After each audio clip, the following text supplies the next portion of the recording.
যথেষ্ট হয়ে যায়।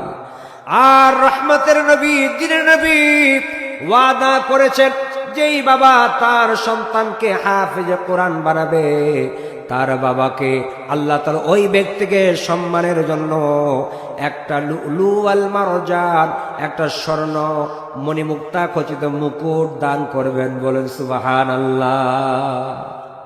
এখন আপনি এই দুনিয়ার মঙ্গল আখিরাতের মঙ্গল চান কিনা, আপনি এটা নিজের কাছে ফয়সালা করবেন। আমি অতিথি হিসাবে এতটুকু আপনাদেরকে বলি যে আপনার সন্তান প্রত্যেকটা বাড়িতে একটা করে হলেও হাফেজে কোরআন, আলেম, আলিমা, হাফিজা আপনারা বানাবেন। রাজি আছেন তো ইনশাআল্লাহ?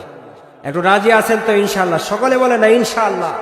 আল্লাহ পাক রব্বুল আলামিন তৌফিক দান করুন। ওয়া মা আলাইনা ইল্লাল বালাগ। আসসালামু আলাইকুম ওয়া রাহমাতুল্লাহি ওয়া বারাকাতুহু।